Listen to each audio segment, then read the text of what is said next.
بسم اللہ الرحمن الرحیم نحمده ونصلي على رسوله الكريم والحمد لله رب العالمين. باب استحباب المصافحة عند اللقاء وبشاشة الوجه وتقبيل يد الرجل الصالح وتقبيل ولده شفقة ومعانقة القادم من سفر وكراهية الانحناء. ملاقات کے وقت مصافحہ کرنے، خندہ پیشانی سے پیش آنے اور نیک آدمی کے ہاتھ کو بوسہ دینے اور اپنی اولاد کو شفقت کے ساتھ چومنے اور سفر سے آنے والے سے معانقہ کرنے کا جواز، لیکن سر جھکانے کی کراہیت کا بیان. امام نووی رحمہ اللہ ملاقات میں آداب میں سے یہ ادب بتا رہے ہیں کہ ملاقات کرتے وقت جس طرح السلام علیکم کہنا سنت ہے، اسی طرح مصافحہ کرنا بھی سنت ہے. تو اس کے بارے میں جو احادیث ہوں گی وہ ان باب کے تحت وہ ان احادیث کو لے کر آئیں گے. وعن ابی الخطاب قتادہ قال قلت لانس رضی اللہ عنہ اکانت المصافحة فی اصحاب النبی صلی اللہ علیہ وسلم قال نعم رواہ البخاری. حضرت ابو الخطاب قتادہ سے روایت ہے کہ میں نے حضرت انس رضی اللہ تعالیٰ عنہ سے کہا کیا صحابہ کرام رضی اللہ عنہم میں مصافحہ کا معمول تھا؟ انہوں نے جواب دیا جی ہاں.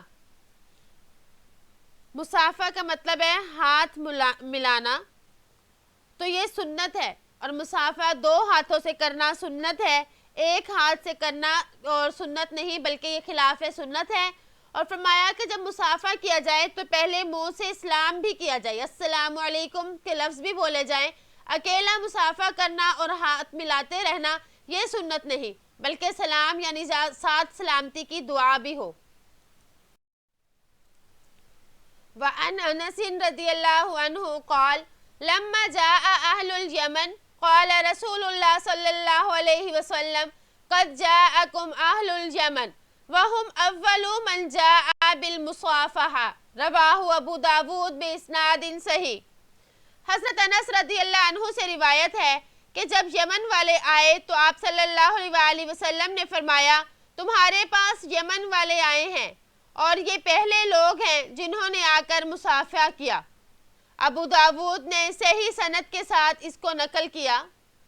اول کی جمع ہے اوائل، اول کا مطلب ہے پہلا اور اس کی جمع اوائل اور اس کی مؤنث اولا آتی ہے. اور اول کے بارے میں یہ ہے کہ جب اول جو ہے یہ صفت واقع ہو تو یہ غیر منصرف ہوتا ہے، اور اگر یہ صفت واقع نہ ہو تو اول اس کے علاوہ تمام صورتوں میں منصرف ہوگا. بہرحال اس حدیث میں فرمایا آپ صلی اللہ علیہ وسلم نے کہ وَهُمْ أَوَّلُ مَنْ جَاءَ بِالْمُصَافَحَةِ، یعنی یہ پہلے لوگ ہیں جنہوں نے آ کر مصافحہ کیا. تو اس سے معلوم ہوا کہ مصافحہ کرنے کا رواج یمن میں پہلے ہی سے تھا. اسی وجہ سے جب وہاں کے چند لوگ آپ صلی اللہ علیہ وسلم کی خدمت میں حاضر ہوئے تو انہوں نے آتے ساتھ آپ صلی اللہ علیہ وسلم کو مصافحہ کیا، جس کو آپ نے پسند فرمایا. جب آپ صلی اللہ علیہ وسلم نے اس عمل کو پسند فرمایا تو یہ سنت ہو گئی. آپ صلی اللہ علیہ وسلم نے اپنے سے پہلے جو اچھے طریقے تھے ان کو باقی رہنے دیا، اور جو برے طریقے تھے یعنی جو برے رسم و رواج تھے آپ نے اسلام میں آ کر ان کو منع کر دیا.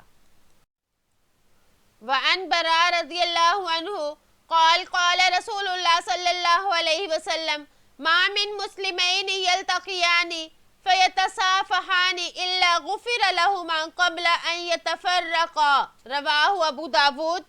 حضرت براء بن عازب رضی اللہ عنہ سے روایت ہے کہ آپ صلی اللہ علیہ وسلم نے ارشاد فرمایا جو دو مسلمان آپس میں ملاقات کریں اور مصافحہ کریں تو ان دونوں کے جدا ہونے سے پہلے اللہ ان کے گناہوں کو معاف فرما دیتے ہیں. یتفرقا یہ تثنیہ کا صیغہ ہے، اس کا مطلب ہے جدا ہونا. اس حدیث مبارک میں آپ صلی اللہ علیہ وسلم نے مصافحہ کرنے کی فضیلت کو بیان فرمایا کہ مصافحہ کرنے کی یہ فضیلت ہے کہ وہ گناہوں کو معاف کر دیتے ہیں. یعنی مصافحہ کی وجہ سے اللہ پاک گناہ معاف فرما دیتے ہیں. اس کے علاوہ کئی دوسری روایات میں بھی مصافحہ کرنے کی فضیلت کو بیان کیا گیا، جیسا کہ ایک حدیث مبارک میں ہے کہ جب مومن ایک دوسرے سے سلام کرتے ہیں پھر مصافحہ کرتے ہیں تو ان کے گناہ اس طرح جھڑ جاتے ہیں جس طرح درخت کے پتے موسم خزاں میں جھڑتے ہیں۔ اسی طرح حضرت براء بن عازب رضی اللہ تعالیٰ عنہ کی روایت میں ہے کہ آپ صلی اللہ علیہ وآلہ وسلم نے ارشاد فرمایا، جب دو مسلمان ملاقات کرتے ہیں اور مصافحہ کرتے ہیں پھر اللہ کی تعریف کرتے ہیں اور اللہ سے استغفار کرتے ہیں تو اللہ جل شانہ ان کی اللہ تعالیٰ ان کو مغفرت عطا فرماتے ہیں۔ اور ایک یہ بھی ہے کہ مصافحہ کرو، آپ صلی اللہ علیہ وآلہ وسلم نے فرمایا مصافحہ کرو، اس سے کینہ کدورت نکلتا ہے، اور آپس میں ہدیہ لیا دیا کرو، اس سے محبت ہوگی اور عداوت ختم ہوگی۔ اور مصافحہ کرنے سے جو یہ فضیلت بتائی گئی کہ اس سے گناہ معاف ہوتے ہیں، تو علماء فرماتے ہیں اس سے صغیرہ گناہ معاف ہوں گے، کیونکہ کبیرہ گناہوں کے لیے تو معافی مانگنا ضروری ہے، استغفار کرنا ضروری ہے، تو توبہ استغفار کے بغیر کبیرہ نہیں معاف ہوتے۔ تو جہاں پہ اس طرح کی بشارتیں ہوں اس سے مراد یہ ہے کہ صغیرہ گناہ معاف ہو جاتے ہیں۔ وعن انس رضی اللہ عنہ قال قال رجل یا رسول اللہ الرجل منا یلقا، حضرت انس رضی اللہ تعالیٰ عنہ سے روایت ہے کہ ایک آدمی نے کہا، اے اللہ کے رسول، اگر ہم میں سے کوئی مرد ملے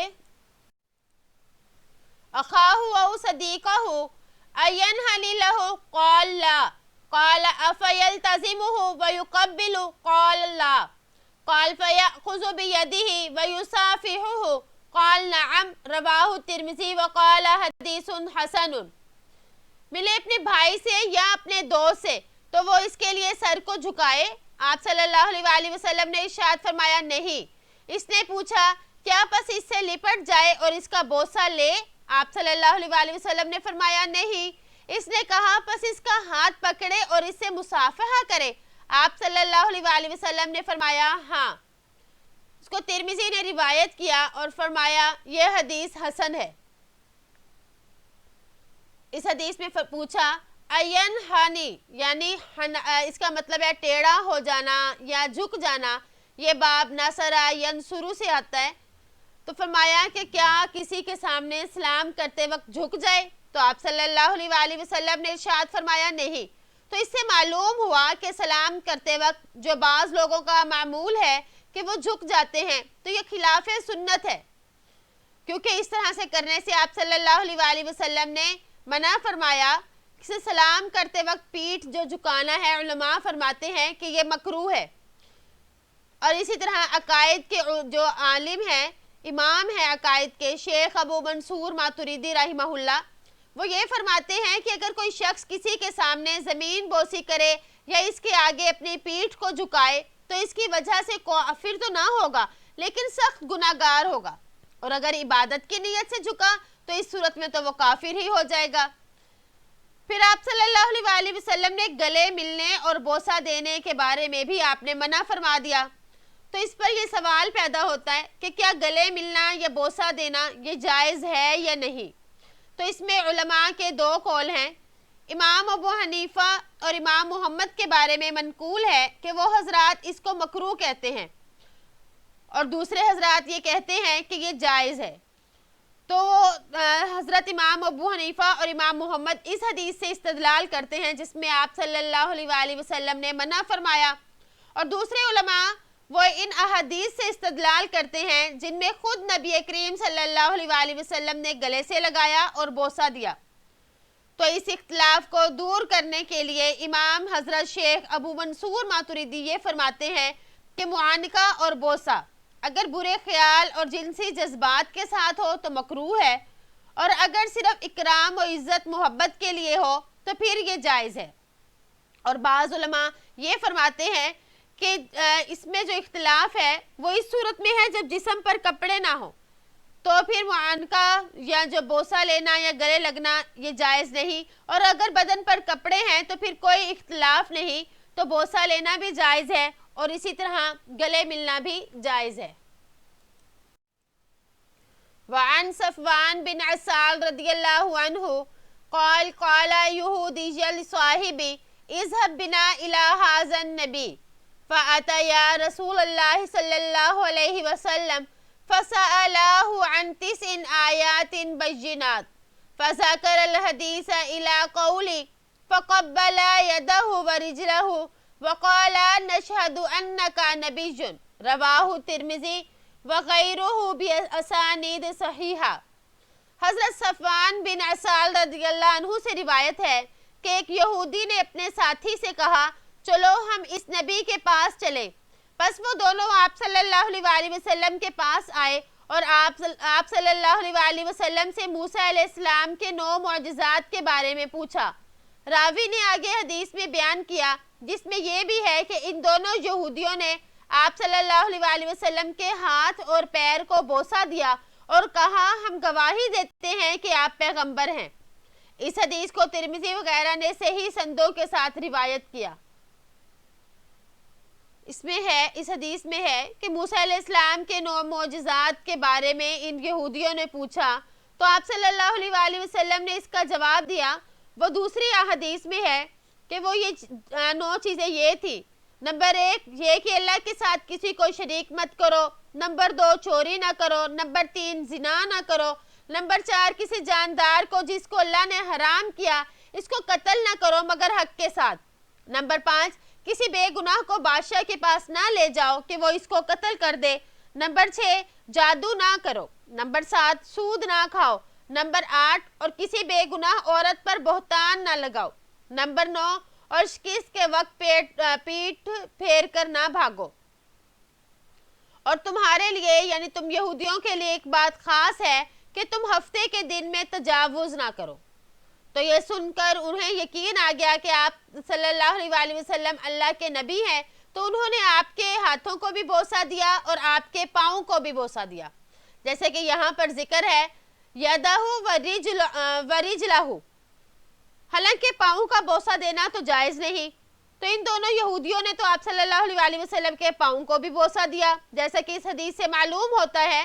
تو علماء یہ فرماتے ہیں کہ یہ صرف آپ صلی اللہ علیہ وسلم کی خصوصیت ہوگی، یا یہ کہ یہ ابتداءً جائز تھا لیکن بعد میں اس کو ممنوع قرار دے دیا۔ اور یہ بھی ہو سکتا ہے کہ یہودی چونکہ اس مسئلے سے واقف نہ ہو تو ناواقفیت کی وجہ سے انہوں نے ہاتھوں کے ساتھ پاؤں پر بھی بوسہ دے دیا۔ بہرحال اب کسی کے لیے بھی یہ جائز نہیں کہ وہ پاؤں پر بوسہ دے، یہ قطعاً ناجائز ہے اور حرام ہے۔ یعنی ہاتھ کا بوسہ لینا تو جائز ہے لیکن پاؤں کا بوسہ لینا جائز اور درست نہیں ہے۔ وعن ابن عمر رضی اللہ عنہما قصۃ قال فیہا فدنونا من النبی صلی اللہ علیہ وسلم فقبلنا یدہ رواہ ابو داود۔ حضرت عبداللہ بن عمر رضی اللہ عنہما سے ایک قصہ منقول ہے جس میں وہ بیان فرماتے ہیں کہ ہم آپ صلی اللہ علیہ وسلم کے قریب آئے اور آپ کے ہاتھ کو ہم نے بوسہ دیا۔ فدنونا، دنا یدنو، اس کا مطلب ہوتا ہے قریب آنا یا قریب ہونا۔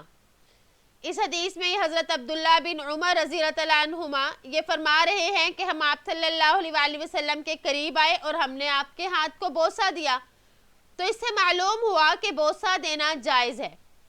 آپ صلی اللہ علیہ وسلم کے ہاتھ پر بوسہ دینا تو بالاتفاق جائز ہے، مگر عام لوگوں کے بارے میں بعض موقع پر جائز اور بعض موقعوں پر ناجائز ہے۔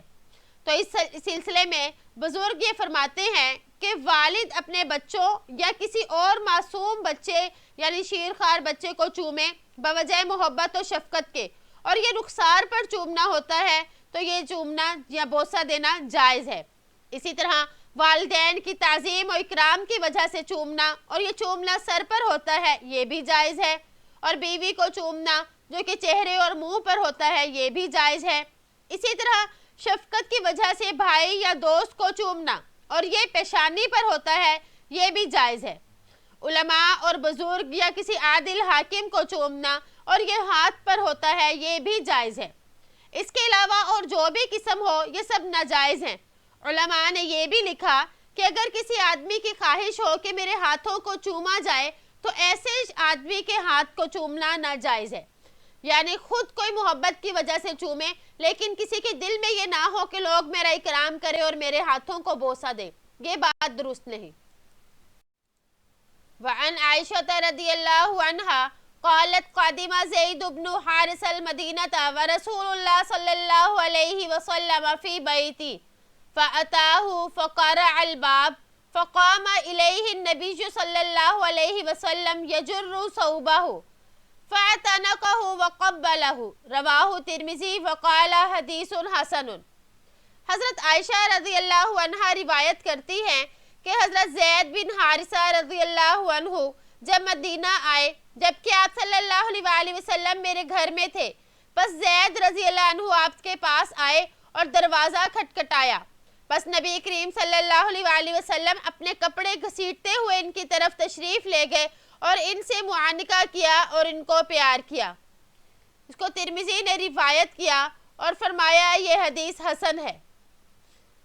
اس حدیث سے یہ معلوم ہوتا ہے کہ آپ صلی اللہ علیہ وسلم نے معانقہ کیا اور انہیں پیار کیا، یعنی حضرت زید بن حارثہ رضی اللہ عنہ جب آپ صلی اللہ علیہ وسلم کے گھر میں آئے تو آپ جلدی سے کھڑے ہوئے، یہاں تک کہ آپ کی چادر مبارک زمین پر گر رہی تھی اور آپ نے جلدی میں ان سے معانقہ بھی فرمایا اور انہیں پیار بھی فرمایا۔ تو اس سے اسی طرح ہم ایک مضمون جو ہے حضرت جعفر بن ابی طالب کے واقعے میں بھی آتا ہے کہ جب وہ حبشہ سے واپس آئے تو آپ صلی اللہ علیہ وسلم نے معانقہ فرمایا۔ تو اس سے معلوم ہوا کہ معانقہ کرنا جائز ہے۔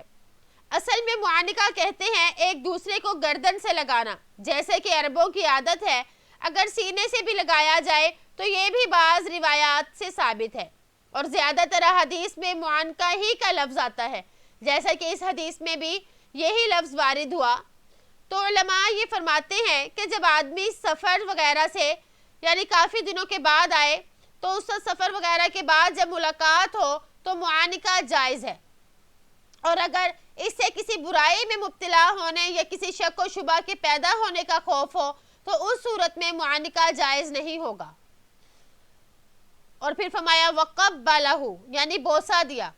علامہ نووی رحمہ اللہ شرح مسلم میں اس بارے میں فرماتے ہیں، جس کا خلاصہ یہ ہے کہ اگر کسی آدمی کا ہاتھ اس کے زہد، نیکی، علم، عزت کی بنا پر چوما جائے تو یہ صرف جائز نہیں بلکہ یہ ثواب کا کام ہے، یعنی مستحب ہے، اور اگر کسی دنیاوی غرض سے اس طرح سے اس کے ہاتھ کو چوما جائے یا بوسہ دیا جائے تو یہ مکروہ ہوگا۔ تو اس حدیث مبارک سے معلوم ہوا کہ معانقہ بھی جائز ہے، اسی طرح بوسہ دینا بھی جائز ہے۔ وعن ابی ذر رضی اللہ عنہ قال قال لی رسول اللہ صلی اللہ علیہ وسلم لا تحقرن من المعروف شیئا ولو ان تلقى اخاک بوجہ طلیق رواہ مسلم۔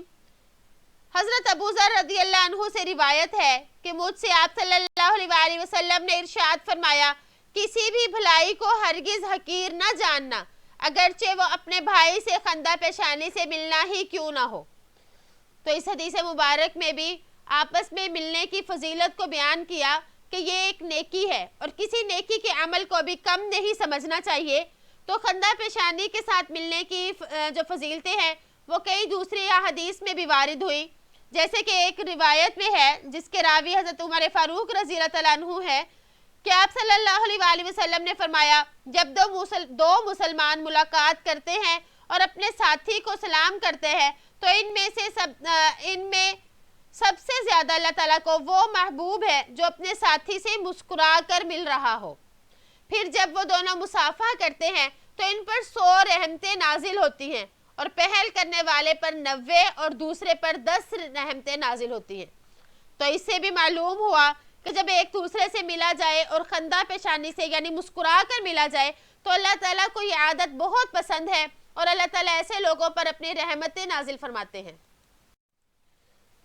وعن ابی ہریرہ رضی اللہ عنہ قال قبل النبی صلی اللہ علیہ وسلم الحسن بن علی رضی اللہ عنہما فقال الاقرع بن حابس ان لی عشرة من الولد ما قبلت منهم احدا فقال النبی صلی اللہ علیہ وسلم من لا يرحم لا يرحم متفق علیہ۔